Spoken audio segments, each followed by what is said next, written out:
Class 6 का lesson 4 math में हम लोग देख रहे थे इंटीजर्स यानी पूर्णांक, है ना। आज इसका सेकेंड लेक्चर है। तो पिछले क्लास में रेखा और रेखाखंड के बारे में बतलाए थे कि रेखा वो होती है जिसका कोई निश्चित, है ना, दूरी नहीं दिखाया जाता है और रेखाखंड का निश्चित डिस्टेंस दिखाया जाता है, ठीक है ना। और पहचान में कैसा आएगा बेटा, तो अगर दोनों तरफ एरो चिन्ह लगा रहे तब वो रेखा होगा और कोई एरो नहीं बिंदु लगा रहे तब वो क्या हो जाएगा, रेखाखंड होगा। रेखाखंड को इंग्लिश में लाइन सेगमेंट कहा जाता है। रेखाखंड को इंग्लिश में क्या कहा जाता है, लाइन सेगमेंट कहा जाता है। और रेखा को इंग्लिश में लाइन कहा जाता है। रेखा को इंग्लिश में क्या कहते हैं, लाइन कहा जाता है। तो प्राकृतिक संख्या को पूर्णांक को किसको, पूर्णांक को निरूपण करना है, रिप्रेजेंट करना है ना। किस पर, संख्या रेखा पर। ये है बेटा संख्या रेखा। संख्या रेखा 0 से स्टार्ट करते हैं। अगर आप इस तरफ जाओगे, है ना, बाईं ओर जाओगे तो ऋणात्मक पूर्णांक होगा। क्या होगा, ऋणात्मक पूर्णांक होगा। और ये अनंत तक जाएगा, माइनस इन्फिनिटी तक। ये कहां तक जाएगा, माइनस इन्फिनिटी तक जाएगा। और ये जाएगा प्लस इन्फिनिटी तक। समझ रहे बच्चे। तो 0 से स्टार्ट करके माइनस में और इधर प्लस में होगा तो ये पूरा संख्या क्या कहलाएगी, है ना, बताइए, पूर्णांक कहलाएगा। इंग्लिश में बोले तो इंटीजर कहलाएगा। क्या कहलाएगा, इंटीजर कहलाएगा। ठीक है। तो आप इस बात को समझ गए कि संख्या मतलब किस प्रकार का इंटीजर को लाइन पर, संख्या रेखा पर, नंबर लाइन पर रिप्रेजेंट किया जाता है।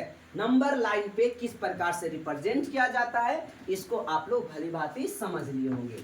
कहता है एक रेखा खींचिए, एक रेखा ड्रॉ कीजिए, यानी एक रेखा खींचिए, उस पर समान दूरी पर कुछ बिंदु अंकित कर लीजिए।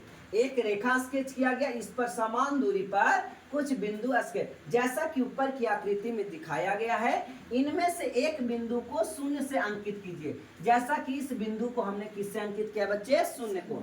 शून्य के दाईं ओर धनात्मक पूर्णांक होता है, ये दायां हाथ है तो शून्य के दाईं ओर धनात्मक पूर्णांक और शून्य के बाईं ओर ऋणात्मक पूर्णांक होता है। शून्य के दाईं ओर धनात्मक पूर्णांक और शून्य के बाईं ओर ऋणात्मक पूर्णांक होता है। चलो बच्चे समझ में आ गया, है ना। ये याद रहेगा, शून्य के दाईं ओर धनात्मक पूर्णांक और शून्य के बाईं ओर ऋणात्मक पूर्णांक होता है। क्या होता है, ऋणात्मक पूर्णांक होता है। जैसे आप धनात्मक पूर्णांक को +1 +2 या केवल 1 2 3 इत्यादि द्वारा अंकित कर सकते हैं। तो मैंने कहा था ना कि -40 डिग्री से लिखो, सॉरी +40 डिग्री से लिखो या सिर्फ 40 डिग्री से लिखो, बात क्या होगी, बराबर होगा। समझे कि नहीं बच्चों। तो इस प्रकार से कह रहा है, या तो आप प्लस में दे सकते हो या फिर आप माइनस में ही दे सकते हो। कहता है शून्य के बाईं ओर ऋणात्मक, इस पर नीचे लिखे गए रेखा पर +4 अंकित करने के लिए हम शून्य के किस ओर जाएंगे, तो +4 शून्य के दाईं ओर जाएंगे, है ना। 4 कदम यानी 4 बिंदु। जैसे यहां से चलना स्टार्ट किया तो 1 बिंदु, 2 बिंदु, 3 बिंदु, 4 बिंदु। अगर कहता -3 जाओ तो शून्य से -3 पॉइंट जाते, 1 पॉइंट, 2 पॉइंट, 3 पॉइंट। समझ में आया ना। तो इस प्रकार से हम इसको इंटीजर्स को मेजरमेंट करते हैं। इसी प्रकार अगर -2 अंकित करना हो तो 0 से कितना कदम जाएंगे, बाईं ओर 2 कदम जाएंगे, है ना। अब +7 रहे तो 0 से दाईं ओर 7 पॉइंट यानी 7 कदम आगे जाएंगे। अब ये कहता है कि स्वयं करके देखिए, संख्या पर -4 लिखे तो संख्या पर -4 होने के लिए क्या करोगे, 0 से बाईं ओर बाईं ओर 4 कदम, 3 लिखने के लिए 0 से दाईं ओर 3 कदम, -5 लिखने के लिए 0 से बाईं ओर 5 कदम और 6 लिखने के लिए 0 से दाईं ओर 6 कदम, -1 लिखने के लिए 0 से बाईं ओर 1 कदम, है ना। तो जब माइनस हो तो बाईं ओर, माइनस हो तो बाईं ओर और प्लस हो तो दाईं ओर। तो करके ये आपको होमवर्क है बच्चे, करके आप इसको आइएगा। है ना। ये आपका होमवर्क हो गया, आप इसको बना करके आइएगा। कहता है इस प्रकार अन्य स्थितियां जहां हम इन चिन्हों का प्रयोग करते हैं आगे दी गई है। जैसे जैसे हम नीचे जाते हैं ऊंचाई कम होते जाती है ना। सही बात है। जैसे जैसे हम नीचे होते जाते हैं, नीचे जाते हैं, ऊंचाई क्या होती है? कम होती है। समुद्र तल स्तर से नीचे जाने पर गहराई को हम ऋणात्मक संख्या में लिखते हैं और समुद्र तल से ऊपर जाते हैं तो ऊंचाई को धनात्मक संख्या में लिख सकते हैं। आइए और शून्य के स्तर को 0 मानेंगे। ये शून्य के स्तर को क्या, ये है समुद्र, समुद्र के स्तर है। समुद्र के स्तर को 0 मान लिए और समुद्र से ऊपर जाएंगे, मान लो 10 फीट ऊपर जाएंगे तो लिखेंगे 10 फीट पॉजिटिव, और 10 फीट नीचे जाएंगे तो लिखेंगे 10 फीट गहराई है। क्या है? गहराई यानी गड्ढा है। समझ में आया? तो गड्ढा को माइनस में लिख दिए और ऊंचाई को प्लस में लिख दिए। क्या समझ में आया? और समुद्र का जो स्तर होता है, जो लेवल होता है पानी का, उसको हम लोग 0 मानिए। तो समुद्र तल की ऊंचाई, समुद्र तल से ऊंचाई 0 है। समुद्र तल की ऊंचाई क्या है? ये जो तल है ये वाला बेटा, ये 0 इसको मानते हैं। आइए अब और आगे देखते हैं। कहता है कारगिल और लेह का तापमान कई बार 0 डिग्री सी से नीचे चला जाता है। तो जब 0 डिग्री सी से नीचे जाएगा तो माइनस में लिखेंगे। इस प्रकार तापमान को माइनस चिन्ह द्वारा निरूपित किया जाएगा। किसके द्वारा निरूपित किया जाएगा? माइनस चिन्ह द्वारा निरूपित किया जाएगा। उदाहरण के रूप में देखा जाए, उदाहरणार्थ मतलब होता है उदाहरण। उदाहरण के रूप में लेह का फरवरी माह का तापमान है ना 12 डिग्री सेल्सियस नीचे चला जाता है। तो क्या कहोगे? -12 सी लिखोगे, -12 डिग्री सेल्सियस लिखोगे। क्या लिखोगे? -12 डिग्री सेल्सियस, ठीक है ना। और जैसे जैसलमेर का तापमान 52 डिग्री सेल्सियस या 50-48 डिग्री सेल्सियस चला जाता है तो आप +48 डिग्री सेल्सियस लिख सकते हैं। ठीक है ना बच्चे। चलो और आगे करके देखते हैं। स्वयं करके देखिए, इसको स्वयं करके देखना है। कहते हैं निम्नलिखित चिन्ह के साथ लिखिए। चंपारण, चंपारण, चंपारण बिहार में है, ठीक है ना। चंपारण समुद्र तल से 100 मीटर ऊंचा है। तो क्या लिखेंगे? +100 मीटर। डिग्री सेल्सियस थोड़ी ना है, तापमान नहीं है, ऊंचाई है।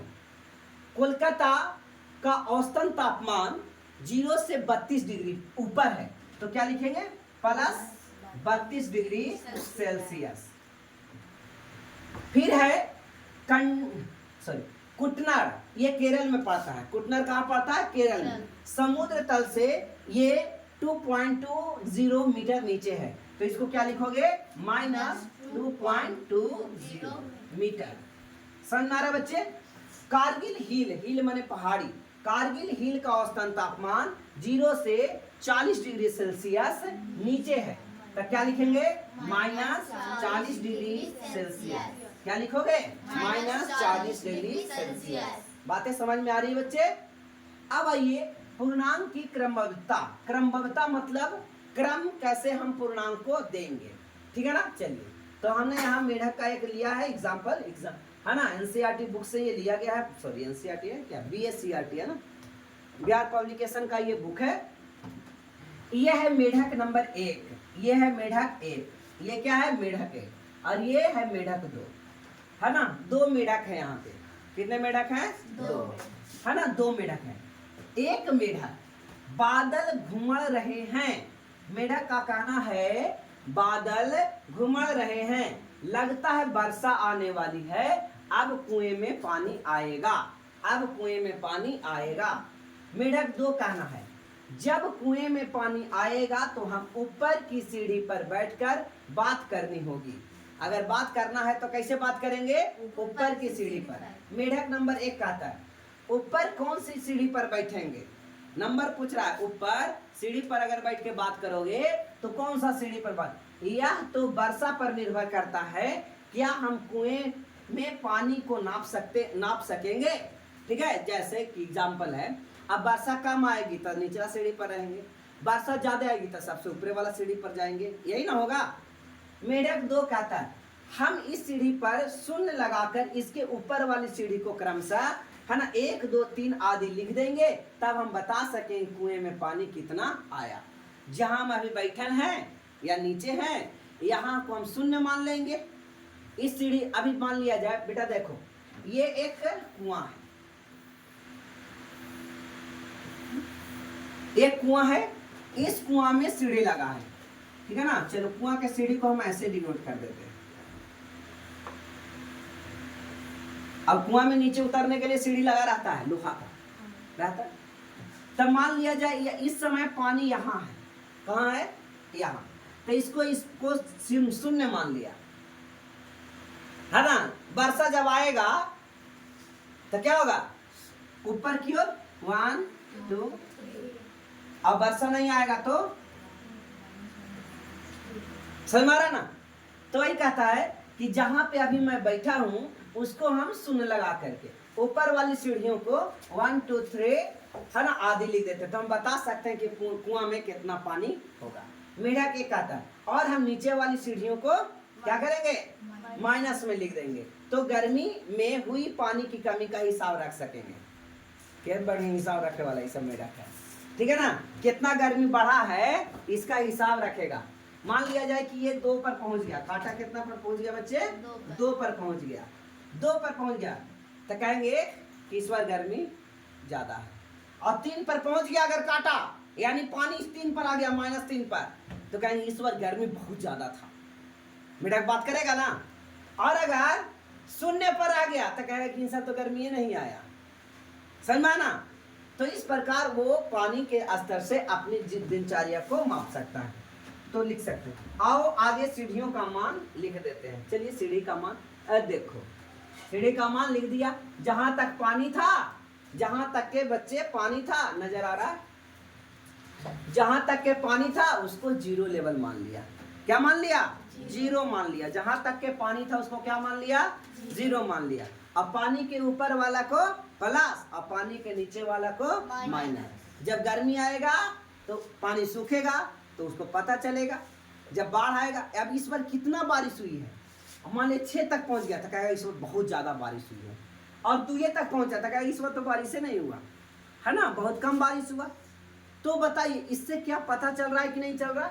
हम लोग चर्चा किस चीज को कर रहे हैं, हम लोग चर्चा कर रहे हैं इंटीजर्स को। किसको, इंटीजर्स यानी पूर्णांक। क्या ये पूर्णांक संख्या है, सॉरी क्या ये पूर्णांक नहीं है क्या, है ना। प्लस है, 0 है, माइनस है। प्लस वाले को धनात्मक पूर्णांक कहते हैं और माइनस वाले को ऋणात्मक पूर्णांक कहते हैं। सही बोले ना, ठीक है तो बोले। प्लस वाले को धनात्मक पूर्णांक, अरे प्लस माने धन, प्लस वाले को धनात्मक पूर्णांक और माइनस वाले को ऋणात्मक पूर्णांक कहेंगे। समझ में आ रहा है बच्चे, ठीक है ना। अब कहता है मेढक एक कहता है यदि पानी चढ़ता है तो हम उतनी सीढ़ियां ऊपर जाएंगे, जैसे जैसे पानी बढ़ेगा उतनी सीढ़ी ऊपर जाएंगे। मेढक 2 कहता है हाँ, और यदि घटेगा तो हमें नीचे जाना पड़ेगा। क्या सीढ़ी, अगर मान लो घट गया 2 तो 2 सीढ़ी नीचे घट जाए। कहता है लेकिन गर्मी में पानी जब -1 पर है तब क्या वहां -2 से ज्यादा पानी होगा। अब गर्मी में नहीं हो सकता ना, और नीचे जाएगा। कुएं में सबसे निचले सीढ़ी को गिनते जाओ और बताओ कि -1 कितनी सीढ़ी पर आता है। तो सबसे नीचे से -1 कितना से, 1 2 3 4 5, 5 पर -1 पहुंचेगा। नीचे से गिनने के लिए कह रहा है। मेढक 1 कहता है -2 तो 5वीं सीढ़ी पर है, -2 कैवीं सीढ़ी पर, जैसे यहाँ से स्टार्ट कर, यहाँ से आया स्तर से, तो 1 आया 2 3 4 5, स्तर से स्टार्ट करेगा तो 5वीं सीढ़ी पर, ठीक है ना। और -1 छठी सीढ़ी पर, -1 कैवीं सीढ़ी पर, जैसे यहाँ से स्टार्ट किया 1 2 3 4 5 6, छठी सीढ़ी पर हुआ ना। फिर से देखो 1 2 3 4 5 6, छठी सीढ़ी पर -1। इसका मतलब ये हुआ -1 का मान -2 से ज्यादा है। -1 का मान -2 से ज्यादा। अच्छा अब यही कह रहा है कौन बड़ा है कौन छोटा है, -1 बड़ा है कि -2 बड़ा है, बताइए। तो -1 बड़ा है। कौन बड़ा है बच्चे, -1, है ना। ऐसे भी समझिए पानी ज्यादा कौन में आएगा, पानी ज्यादा कौन में आएगा, नहीं माइनस, हाँ पानी ज्यादा -1 में, -2 रहेगा तो पानी तो कम है ना, -1 आया तो पानी ज्यादा हो गया ना। लेकिन तो मेढक कितना बड़ा इंटीजर सिखा रहा है, ठीक है। मेढक से भी सीखने को देखो। और ऐसे भी -1 है यानी 1 रुपया उधार है, और -2 है यानी 2 रुपया उधार है। कितना रुपया उधार है बच्चे? 2 रुपया उधार है। तो इस बातें से आप लोगों ने समझना सीख लिया होगा कि किस प्रकार से माइनस और प्लस। अब मेढक 2 कहता है इस प्रकार हम किसी जगह के शून्य से माप ले और बाएं चलने पर संख्याएं ऋणात्मक होगी और दाएं चलने पर संख्याएं धनात्मक होगी। चलो ये चीज को समझ गए। क्या हम इस प्रकार लिख सकते हैं? तो लिख सकते हैं। अगर ऊपर जाओगे तो प्लस, नीचे जाओगे तो माइनस, दाईं ओर जाओगे तो ये दाईं ओर माइनस और बाईं ओर प्लस। उल्टा बोल दिए, दाईं ओर प्लस और बाईं ओर माइनस। ये हमेशा आप लोग याद रखोगे, है ना, ये हमेशा याद रखोगे। इस प्रकार से इधर हो जाएगा क्या? +1 +2 +3, यहाँ पे -1 -2 और -3, नीचे में -1 -2 -3 और ऊपर में 1 2 समझ में आया ना? तो इस प्रकार से आप बिल्कुल लिख सकते हैं। तो क्या हम इस प्रकार लिख सकते हैं? तो कह रहा है हाँ बिल्कुल लिख सकते हैं। आप समझा? मेढक 2 कह रहा है। चलिए हो गया। तो इस प्रकार से बेटा आप लोग को लिखने आ गया ऊपर पॉजिटिव और दाईं ओर पॉजिटिव, ऊपर पॉजिटिव और दाईं ओर पॉजिटिव, और यहाँ पे 0 शून्य, ऊपर पॉजिटिव दाईं ओर पॉजिटिव, बाईं ओर नेगेटिव नीचे नेगेटिव, बाईं ओर नेगेटिव और नीचे नेगेटिव, बाईं ओर नेगेटिव और नीचे नेगेटिव। समझ में आ गया? चलिए आधा हम लोग पढ़ लिया। प्रयास कीजिए, पेज नंबर 85, प्रयास कीजिए, प्रयास करो। कहता है आप अभी मेढक की बातचीत के आधार पर बराबर, बड़ा, छोटा को चिन्हित करें, बड़ा छोटा को चिन्हित करें। तो बताइए इसमें बड़ा कौन है? इसमें बड़ा 0 है, इसमें बड़ा 0 है, इसमें बड़ा कौन है बेटे? तो इसमें बड़ा 70 है, इसमें बड़ा कौन है? 5 है, इसमें बड़ा कौन है? 100 है, इसमें क्या है? बराबर, और इसमें बड़ा कौन है? ना? तो इस प्रकार से आपको बातें कुछ समझ में आ गई। माइनस में जो वैल्यू जितने ज्यादा रहेगा वो वैल्यू उतना ही छोटा होता है। ठीक है ना? जैसे -6 पर पानी रहेगा तो बहुत कम पानी है, और -2 पर पानी रहेगा तो ज्यादा पानी है। समझ में आया ना? आइए अब उन पूर्णांक को देखें जो स्वयं रेखा पर निरूपित किए गए। हम जानते हैं कि 7 बड़ा है 4 से। यहाँ पे क्या लिख रहा है? 7 बड़ा है 4 से। 7 इज ग्रेटर देन 4। इसको पढ़ेंगे बेटे। 7 इज ग्रेटर देन 4। 7 4 से बड़ा है। 7 इज ग्रेटर देन 4। 7 4 से बड़ा है। 7 4 से बड़ा है। और ऊपर खींची गई संख्या को हम देखते हैं कि संख्या 7 संख्या 4 के दाईं ओर स्थित है। देख सकते हैं ना? दाईं ओर पहले 4 आया, उसके बाद 7 आया। ठीक है ना? लेकिन यहाँ पे इस प्रकार 4 जो है वो ग्रेटर देन 0। 4 जो है 0 से बड़ा है क्योंकि ये दाईं ओर है। ठीक है ना? अब चूंकि संख्या जो -3 की दाईं ओर स्थित है, -3 दाईं ओर स्थित, इस प्रकार हम ये कह सकते हैं कि 0 बड़ा है -3 से। क्यों बड़ा है भाई? अब कुआं में देखो, कुआं में पानी -3 पर है तब पानी क्या है? कम है ना? और 0 पर है तो पानी ज्यादा है। समझ में? 0 पर है तो पानी क्या है? ज्यादा है। 0 रुपया है, अच्छा है, और एक कर्ज में 3 रुपया है तो कम है। ठीक है ना? तो इस प्रकार आप इस चीज को समझ लिए। अब इस प्रकार से हम देखते हैं कि संख्या जो है वो दाईं ओर चलते रहता है, बाईं ओर इस प्रकार, तो माइनस में इधर आ जाएगा, प्लस में उधर जाएगा। ठीक है ना? अब कहता है इस प्रकार हम निष्कर्ष निकालते हैं कि प्रत्येक धनात्मक पूर्णांक प्रत्येक ऋणात्मक पूर्णांक से बड़ा होता है। प्रत्येक धनात्मक पूर्णांक प्रत्येक ऋणात्मक पूर्णांक से बड़ा होता है। जैसे मान लिया जाए एक ऋणात्मक पूर्णांक बेटा 5 है और धनात्मक पूर्णांक +5 है, तो बड़ा कौन है? धनात्मक पूर्णांक। ठीक है ना? क्या है? धनात्मक पूर्णांक। तो ये बेटे समझ में आ गया। दूसरा, शून्य प्रत्येक धनात्मक पूर्णांक से छोटा होता है। धनात्मक पूर्णांक मतलब मान लिया 5, इधर मान लिया 6, 0, तो कौन बड़ा है? 5। यानी 0 से कोई भी बड़ा होगा। अगर 1 मानेंगे तो भी 0 से बड़ा होगा, अगर 2 मानेंगे तो भी 0 से बड़ा होगा। समझ में आ रहा है ना? अब ये कहता है, ये समझ में आया, शून्य प्रत्येक ऋणात्मक पूर्णांक से बड़ा होता है। ऋणात्मक पूर्णांक में आप -1 ले लिए है ना, तो भी क्या है, शून्य बड़ा होगा और माइनस वाला छोटा होगा। अगर -2 ले लिए तो भी शून्य बड़ा हो गया ना। तो इस प्रकार हम क्या देख रहे हैं कि 0 से यदि धनात्मक है तो वो 0 हमेशा छोटा होगा और ऋणात्मक है तो 0 हमेशा बड़ा होगा। यहाँ पे 0 हमेशा क्या होगा, बड़ा। शून्य ना तो ऋणात्मक पूर्णांक है और ना ही धनात्मक पूर्णांक। ये क्वेश्चन भी है बेटा, ठीक है ना। शून्य क्या है, ना तो ऋणात्मक पूर्णांक है और ना ही धनात्मक पूर्णांक है। शून्य ना तो ऋणात्मक पूर्णांक है और ना ही धनात्मक पूर्णांक है। शून्य ना तो ऋणात्मक पूर्णांक है और ना ही धनात्मक पूर्णांक है। आगे देखिए, कहता है कोई शून्य जितनी अधिक ऊपर होगी शून्य उतना ही बड़ा होगा। कहता है कोई भी शून्य से जितनी अधिक होगी शून्य से उतना ही बड़ा होगा। शून्य से मान लो, देखो बेटे, यहाँ शून्य है और शून्य से यहाँ 4 ज्यादा है तो 4 ज्यादा होगा, 4 यूनिट ज्यादा है तो 4 ज्यादा होगा। शून्य से जितनी नीचे होगी उतना ही वैल्यू छोटा होगा। आइए आगे देखते हैं। कहता है यदि इन मानों को संख्या पर देखे तो संख्या रेखा पर शून्य के दाईं ओर बढ़ती हुई संख्या होगी और शून्य के बाईं ओर घटती हुई संख्या होगी। हमने यहाँ पे देखा कि शून्य के दाईं ओर बढ़ती हुई संख्या और शून्य के बाईं ओर घटती हुई संख्या। शून्य के दाईं ओर ये क्या है, घटती हुई संख्या।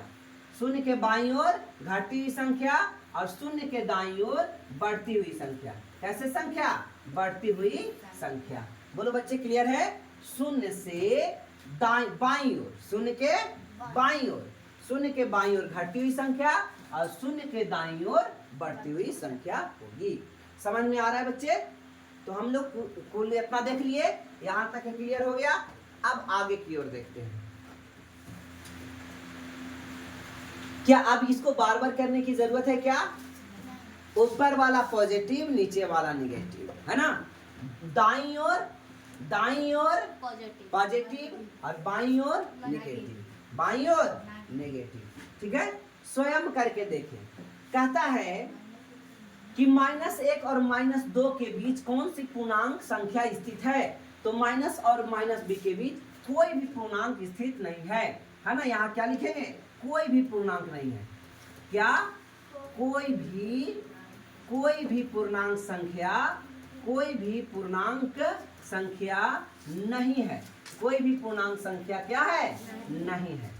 -10 और -2 के बीच कौन सी पूर्णांक संख्या स्थित है? तो -2 से -3 है, -4 है, -5 है, -6 है, -7 है, -8 है और -9 है, ठीक है ना बच्चे। कहा था इनमें कौन सी सबसे बड़ी है? तो सबसे बड़ी संख्या -3 है। सबसे बड़ी संख्या -3 है। सबसे बड़ी संख्या -3 है। और कौन सी पूर्णांक सबसे छोटी है? तो -9 सबसे छोटी है। -9 सबसे छोटी है। बोलो बच्चे, क्लियर है? -9 क्या है? सबसे छोटी है। -9 क्या है? सबसे छोटी है। -3 पर एक मेढक बैठा हुआ था। -3 पर एक मेढक बैठा हुआ था। -9 पर दूसरा मेढक के पास पहुंचने के लिए उसे किस दिशा में कितनी सीढ़ियां चढ़नी होगी? तो -3 पर बैठा हुआ था, -9 पर बैठे दूसरे मेढक के पास पहुंचने के लिए एक मेढक कहाँ बैठा है? -3 पर। एक मेढक बैठा है -3 पर, -3 पर, फिर -2, -1, फिर क्या? उल्टा हो गया। नीचे से कहां तक है? हाँ, -3, -2, -1, उल्टा बार बार लिख दे रहे हैं। आगे क्या? -9 लिखेंगे ना। -9, -8, -7, -6, -5, -4, तब -3 पर एक मेढक बैठा हुआ और एक मेढक -9 पर बैठा है ना। तो बताइए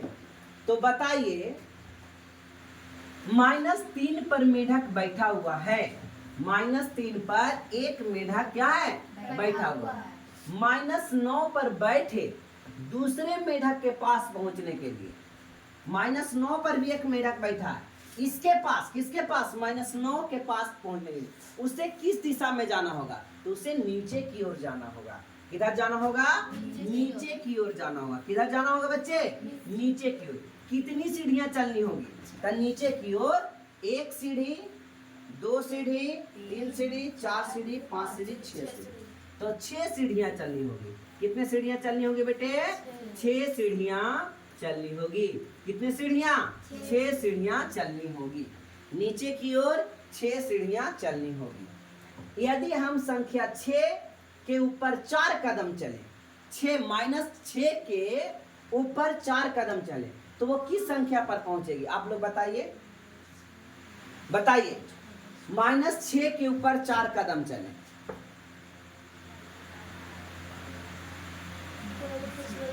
-2 पर चलेंगे, पहुंचेंगे कहां, पहुंचेंगे -2 पर। नहीं समझे क्या, -6, चलो इसी पर से लेते हैं बेटा। यहाँ -2 कर देते हैं, और ये -1 हो जाएगा, और ये 0 हो जाएगा, हो जाएगा। -6 के ऊपर 4 चलेंगे, -6 यहाँ है, -6 यहाँ है ना, -6 यहाँ, 1 2 3 4, कहाँ पे पहुंचे, -2 के पास पहुंचे, है ना। तो किस संख्या पर पहुंचेंगे, -2 पर। अब इसको डायरेक्ट बनाना है तो आप ऐसे कर सकते हैं, 6 ना है, क्या है, 6, और इसमें ऐड कर दो 2, सॉरी ऐड कर दो 4, कितना ऐड कर दो, 4। तो अलग अलग चिन्ह है, अलग अलग चिन्ह है तो घट जाएगा, तो 6 में से 4 गया 2, और माइनस में, किसमें, माइनस में, तो संख्या -2 हो गया, है ना। क्या समझ में आ रहा है, तो ये बच्चे आपको ये सारी बातें समझ में आ रही होगी, ठीक है ना। अब स्टार्ट होता है 4.1।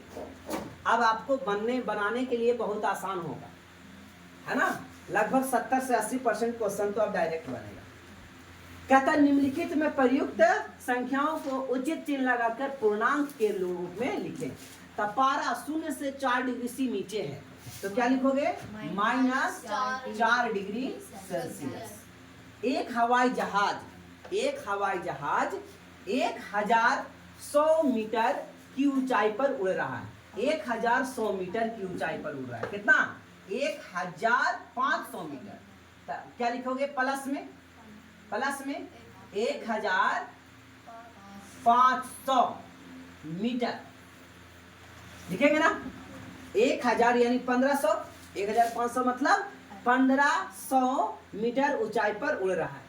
यदि 5 कदम पूरब दिशा में चली गई, अब बताइए, देखो बच्चे, ऊपर में होता है नॉर्थ, नीचे में होता है साउथ, इस तरफ होता है क्या, पश्चिम, इस तरफ होता है नहीं, ईस्ट होता है, क्या होता है, ईस्ट होता है, और इस तरफ होता है वेस्ट, इस तरफ क्या होता है, वेस्ट।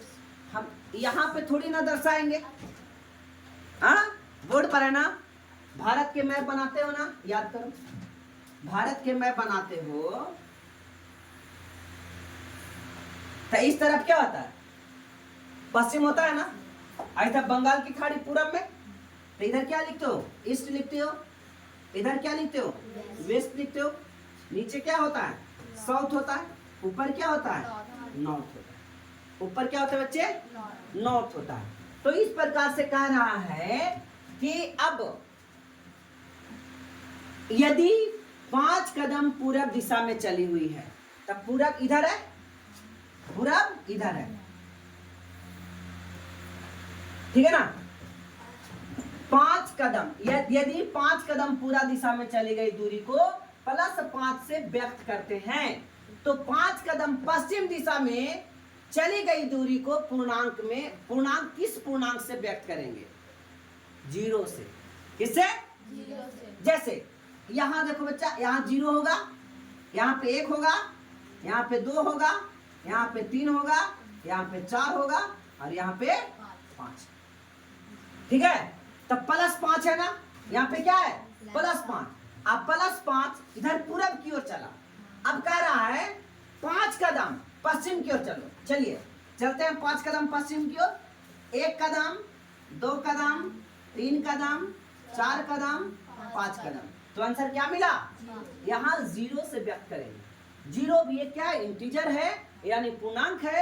इस 0 से व्यक्त करेंगे। बैंक खाते में 500 रुपया जमा करना है। तो जमा करना है तो पॉजिटिव और निकालना है तो निगेटिव। तो +500 रुपया, +500 रुपया। और अगर निकालना है तो माइनस में 500। समझे? और आगे कहता है निम्नलिखित संख्याओं को संख्या रेखा पर निरूपित कीजिए। संख्या रेखा पर निरूपित कीजिए। तो -1, -5 सबको एक ही पर निरूपित कर लो। तो चलो एक संख्या लाइन हमने ड्रॉ कर रहा हूं। एक ये संख्या लाइन ड्रॉ किया, यहाँ पे इसको 0 मान लिया। यहाँ पे 1, 2, 3, 4 क्या तक है? 8 तक है। 7, 8 तक। 4, 5, 6, 7, 8 यहाँ 8 तक है।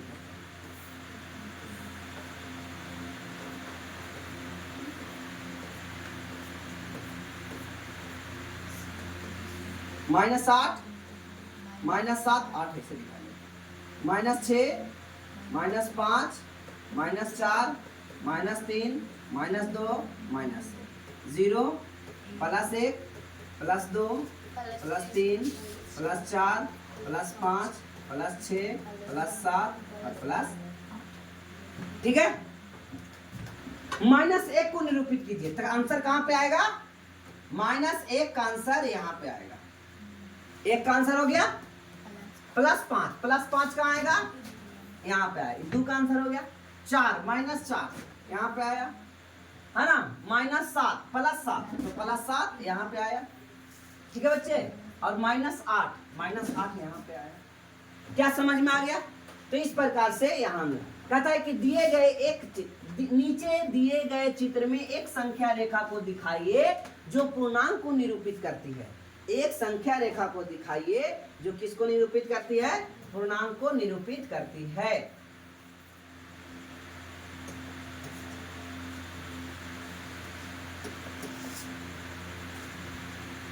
आइए यदि इस रेखा को देखते हुए निम्नलिखित बिंदुओं का स्थान ज्ञात करें। तब यदि बिंदु D पूर्णांक 8 -8 है, बिंदु D खोजो। -8 बिंदु डी में क्या लिख दिए? -8। तो +8 वाला बिंदु कौन सा होगा? +8 वाला बिंदु 1, 0 यहाँ 1, 2, 3, 4, 5, 6, 7, 8। +8 वाला बिंदु जे होगा। +8 वाला बिंदु कौन सा होगा? जे होगा। बोलो बेटा समझ में आ गया? बिंदु बी एक ऋणात्मक पूर्णांक है या धनात्मक पूर्णांक है, यह पूछ रहा है। बिंदु बी धनात्मक पूर्णांक है या ऋणात्मक पूर्णांक? तो ऑब्वियसली 0 के बाईं ओर है तो ऋणात्मक पूर्णांक होगा। 0 के बाईं ओर है तो ऋणात्मक पूर्णांक होगा। यानी -1, -2, -3, -4, -5, -6, -7। यानी b क्या है? तो b एक ऋणात्मक पूर्णांक है। b क्या है? निगेटिव इंटीजर्स है, ऋणात्मक पूर्णांक है। बिंदु c और e का संगत पूर्णांक लिखिए। बिंदु c, अब बिंदु c खोजो 6 और बिंदु e कितना है? बिंदु e +1, +2, +3, +4। ठीक है ना बच्चे? तो क्या कह रहा है कि बिंदु C और E के संगत पूर्णांक लिखिए। तब बिंदु C का संगत पूर्णांक C का -6, C का -6 और E का कितना? +1। बोलो बच्चों यहां तक कोई प्रॉब्लम है ना?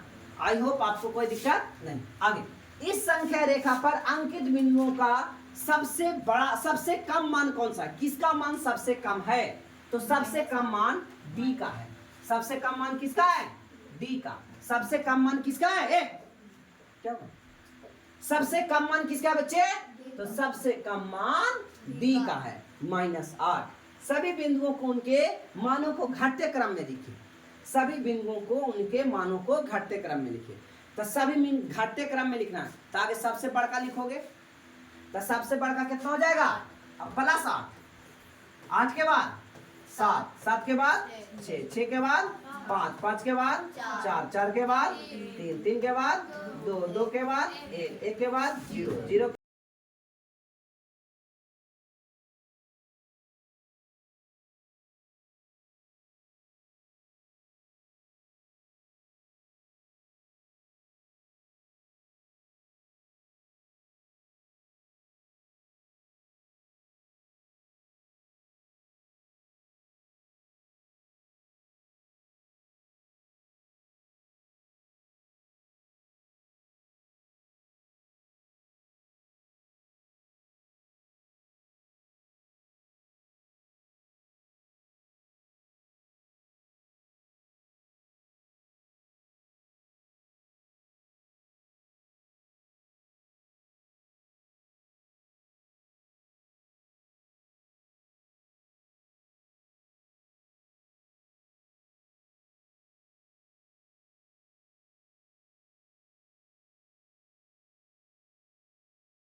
सॉरी बच्चे, देखिए ये इसका कहने का क्वेश्चन मतलब था, ध्यान देंगे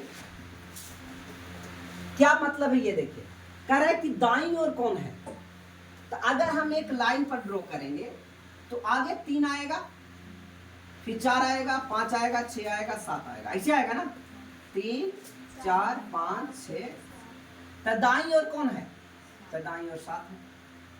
दाईं ओर कौन है? 7।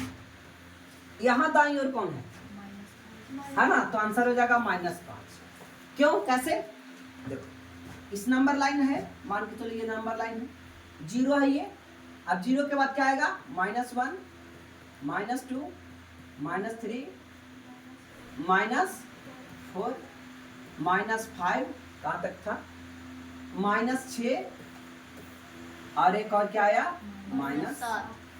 अब दाईं ओर बने इधर और बाईं ओर मतलब इधर। तो यहाँ एक 5 है और यहाँ एक 7 है, ठीक है? एक 5 है और एक क्या है? 7 है। तो दाईं ओर कौन हो गया? -5। यहाँ दाईं ओर कौन है? तो यहाँ दाईं ओर 2। यहाँ दाईं ओर कौन होगा? 11। दाईं ओर माने बड़ा, आप समझो। दाईं ओर माने बड़ा और बाईं ओर मतलब छोटा। दाईं ओर मतलब बड़ा और बाईं ओर मतलब छोटा। यहाँ कौन है बेटे? तो यहाँ -5। यहाँ कौन है? तो यहाँ 1 है कि 0? 1। क्या समझ में आ गया? तो ये इसका राइट आंसर यहाँ पे। आप इसको, इस वैल्यू को, सभी बिंदुओं का मान को घटते क्रम, मानों के घटते क्रम में, तो ABCD के टर्म में भी आप दे सकते थे, ठीक है ना?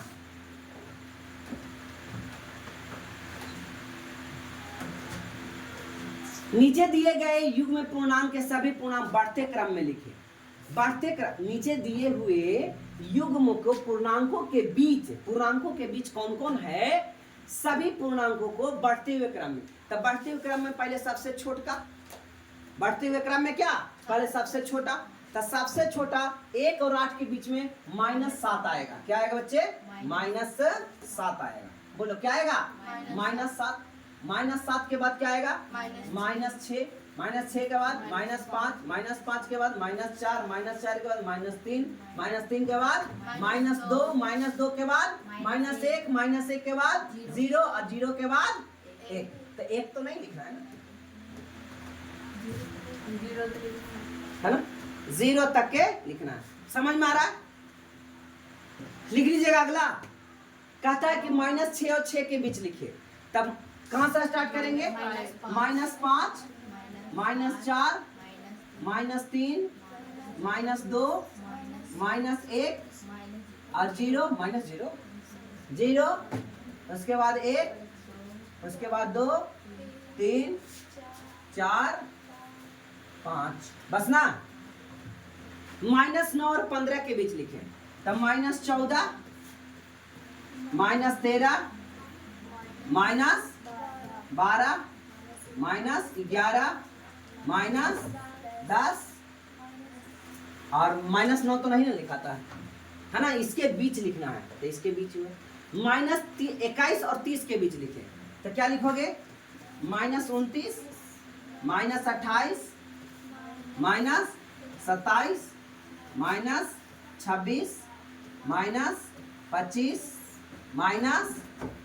बोलिए 24 -23 -22 और कुछ खत्म। आइए, कहता है -25 से छोटे 4 पूर्णांक लिखे, छोटा, तो छोटा में कौन होगा?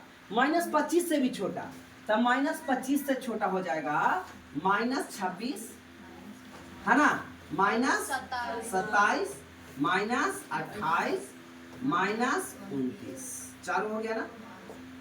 -8 से 5 बड़े ऋणात्मक पूर्णांक लिखे, 5 बड़े ऋणात्मक, क्या है? 5 बड़े ऋणात्मक, इसको पूरा खत्म करते हैं, 2 पेज और है। 5 पूर्णांक लिखे, -8 से बड़ा, तब -7 -6 -5 -4 -3 हो गया, 3 और 2 5 हो गया, 5। ठीक है ना बच्चे? निम्नलिखित में कौन कथन सत्य है और असत्य है उसके लिखे, कौन सत्य है और कौन असत्य है उस चीज को लिखो। बताइए, लिखिए तो थोड़ा।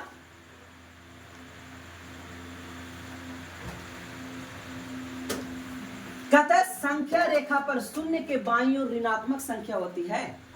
शून्य के बाईं ओर, यहाँ पे शून्य है और इसके बाईं ओर ऋणात्मक होता है, तो सही तो है, यानी ये कथन सही है ना। कहता संख्या रेखा पर दाहिनी ओर संख्या उसके बाईं ओर संख्या से छोटी होती है। कह रहा है संख्या रेखा पर दाहिनी ओर की संख्या, दाईं ओर की संख्या, इधर वाली संख्या, यहाँ 0 मान, इधर वाली संख्या, कहीं वाले, इधर वाली संख्या, इधर वाला से छोटा होगा कि नहीं? तो यस, छोटा होगा। सॉरी, संख्या रेखा दाहिनी ओर की संख्या उसकी बाईं ओर से छोटी होती है, नहीं, गलत है, बाईं ओर से तो बड़ी होती है। बाईं ओर मान लो ये 4 है, उसके बाद 5 है, तो अब देखिए 4 और 5 लिख दिया। दाहिनी ओर कौन है? तो दाईं ओर ये है, और बाईं ओर कौन है? तो बाईं ओर ये है, ये हो गया बाईं ओर और ये हो गया दाईं ओर। ये क्या है? बाईं ओर, और ये हो गया दाईं ओर। तो संख्या रेखा दाहिनी ओर की संख्या, दाहिनी ओर की संख्या बाईं ओर की संख्या से छोटी है, तो क्या ये 5 छोटी है? नहीं छोटी है, ये बड़ी है। आइए इधर देखते हैं बच्चे, तो यहाँ पे -4 आएगा और यहाँ पे -5 आएगा, आएगा ना। दाहिनी ओर कौन है? तो दाईं ओर ये है, और बाईं ओर कौन है? बाईं ओर ये है। तो दाहिनी ओर की संख्या बाईं ओर की संख्या से छोटी है, तो बताइए -4 छोटी है? -4 तो बड़ी है, यहाँ 5 बड़ी है, यानी ये कथन असत्य है। सबसे छोटा पूर्णांक -1 है, सबसे छोटा पूर्णांक क्या है? -∞ है, यानी ये भी कथन गलत है। ठीक है ना। -28 पूर्णांक -25 से बड़ा है, तो नहीं, गलत है। -25 बड़ा है, -28 तो छोटा, -28 क्या है? छोटा, यानी ये भी गलत है। ठीक है ना बच्चे? क्लियर, समझ में आ रहा है? आ रहा है? आइए, कहता है एक संख्या रेखा खींचिए और निम्नलिखित प्रश्नों का उत्तर दीजिए। एक संख्या नंबर लाइन खींचना है, 15 तक है, बड़ी लंबा संख्या रेखा खींचना पड़ेगा।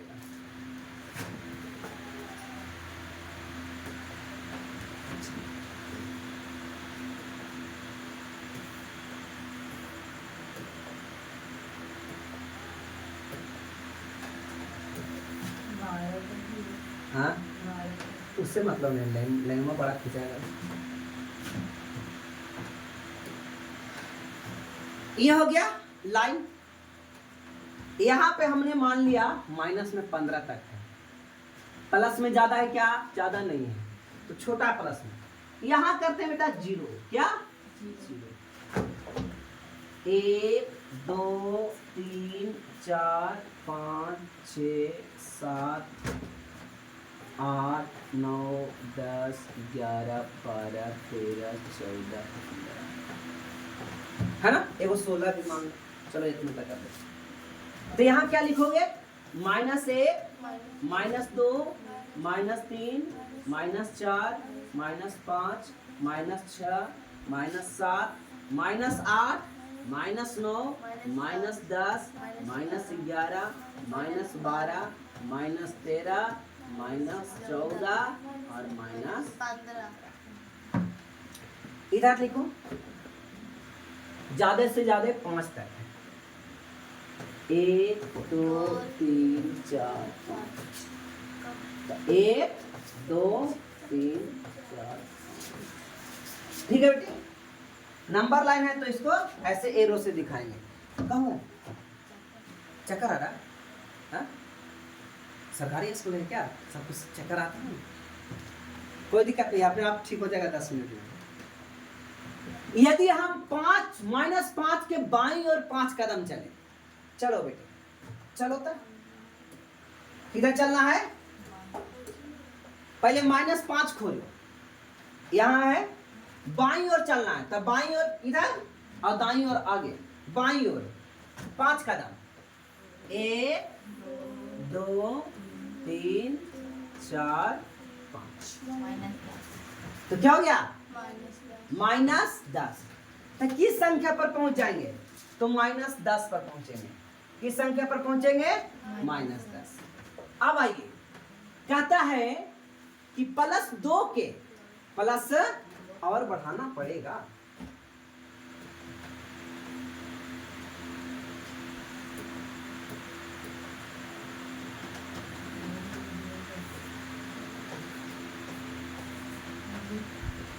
+2 ढूंढो, +2 ढूंढो। तो +2 यहां मिला, +2 मिला। +2 के दाईं ओर 4 कदम चलेंगे, दाईं ओर माने आगे की ओर। 1 2 3 4। तो क्या मिला? 6 मिला। यदि हम संख्या रेखा पर -7 पर हैं, कहां पे हैं? -7 पे, यानी यहां पे। और क्या कर रहा है? -15 पर पहुंचने के लिए हमें किस दिशा में चलना होगा? किस दिशा में चलना चाहिए? लाइन नहीं खींचते तैयो काम आता है ना? बाईं ओर चलना चाहिए। किधर चलना चाहिए? बाईं ओर। दाईं ओर आगे, बाईं ओर पीछे। ठीक है ना? तो इसका आंसर क्या हो गया? बाईं ओर।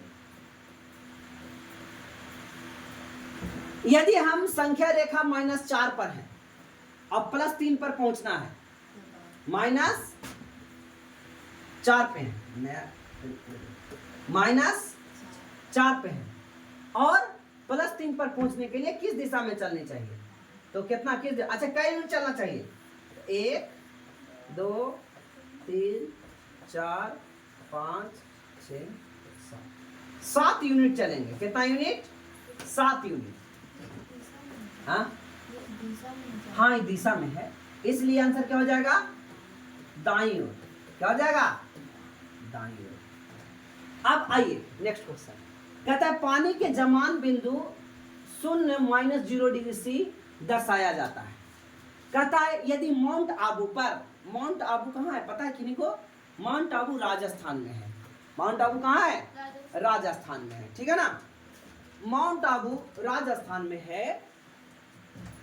माउंट आबू का तापमान जमाव बिंदु से 2 डिग्री सी कम है, तो उसे -2 लिख सकते हैं। -2 क्या कर सकते हैं? लिख सकते हैं। तो सही तो है, लिखिए। सर्दियों में कश्मीर का तापमान जमाव बिंदु से 7 डिग्री कम है, तो कैसे लिखेंगे? -7 लिखेंगे। क्या लिखेंगे बच्चे? -7। नहीं समझ में आया? 0 से कम वाले को माइनस में और 0 से ज्यादा वाले को प्लस में, तो यहाँ पे क्या हो गया माइनस, है ना। सर्दियों में कश्मीर का तापमान जमाव बिंदु यानी 0 डिग्री से 7 डिग्री कम है, तो कैसे लिख सकते हैं, तो -7 डिग्री सेल्सियस। ठीक है, कहता है, क्या कहता है आगे देखो,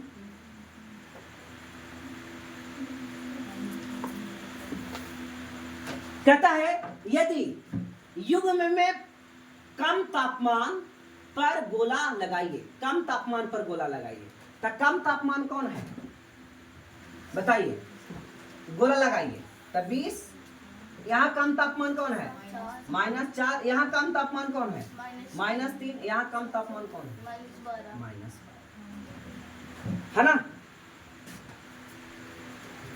ये वाला तो छोटा क्लास के बच्चा ही समझ लेगा, कहो रे इतना दिन से अथी हो गया है ना, पढ़ने का आदत खत्म हो गया। अच्छा एक पे जाओ है, 11 हो गया है, 12। कहता है कि पूर्णांकों का योग, पूर्णांकों का योग बताना है, पूर्णांकों क्या बताना है बच्चे, योग्य बताना है।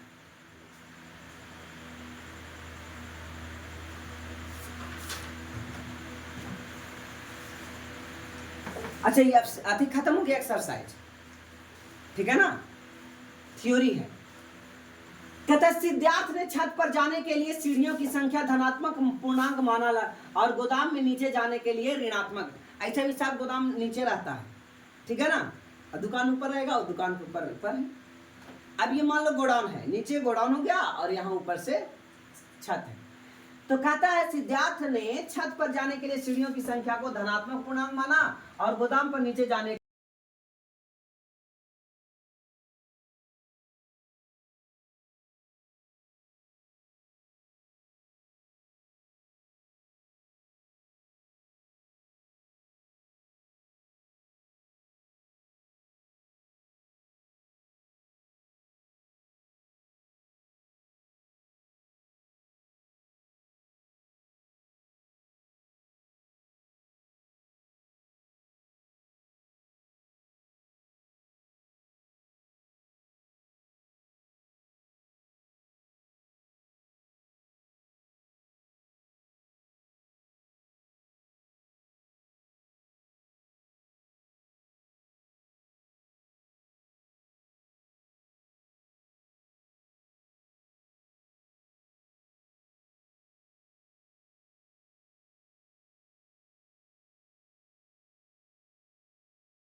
चल दवाइए नहीं किए सकता हम किए ना। अब ये खुद बना करके देखो, हम तो बोले कि उसका ये रख दिया ना कि आपको थोड़ा कम देख लेंगे, पेट में दर्द नहीं हो रहा है तो ठीक कहता है कि नीचे दिए कथनों को गणितीय कथन लिखो, करो तो बेटा। तो मम्मी के नंबर बोलो तो तुम हाँ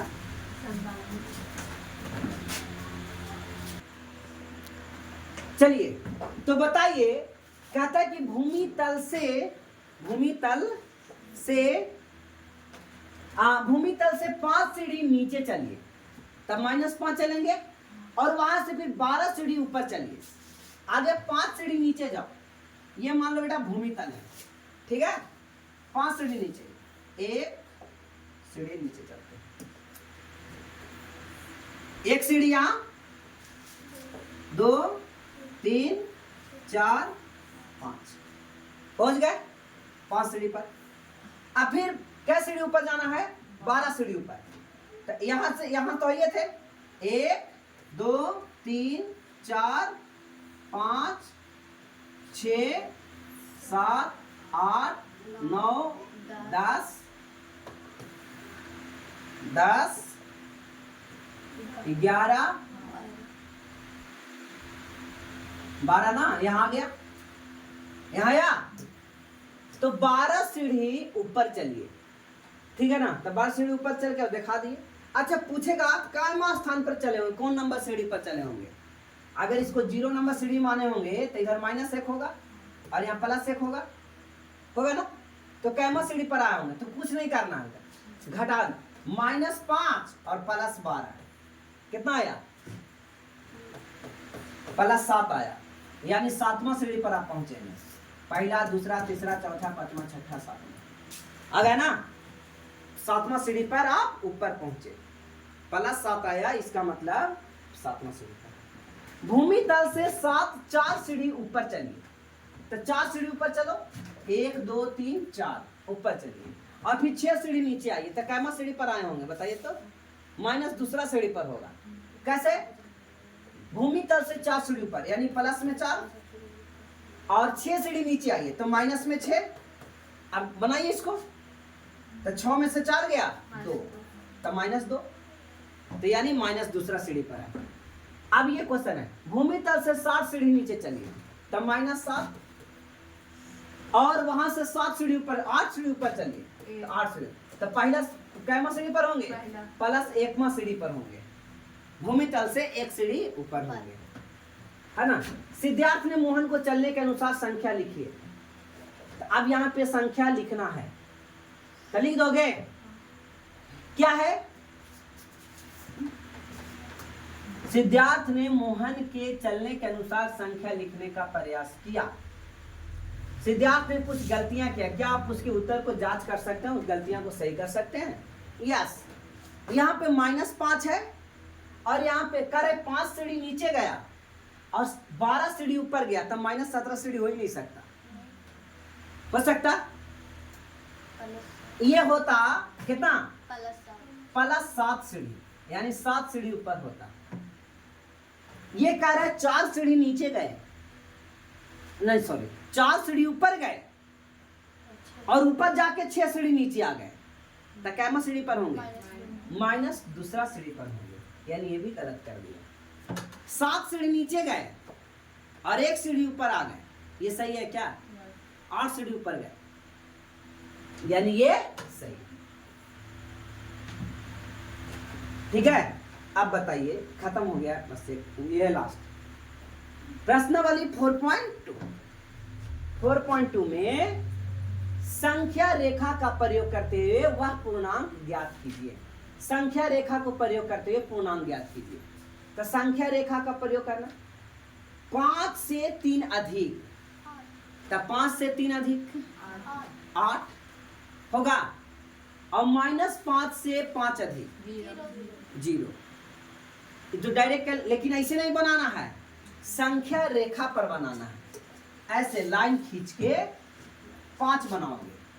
तो कहाँ 5 बनाओगे, 1 2 3 4 5 6 7, है ना।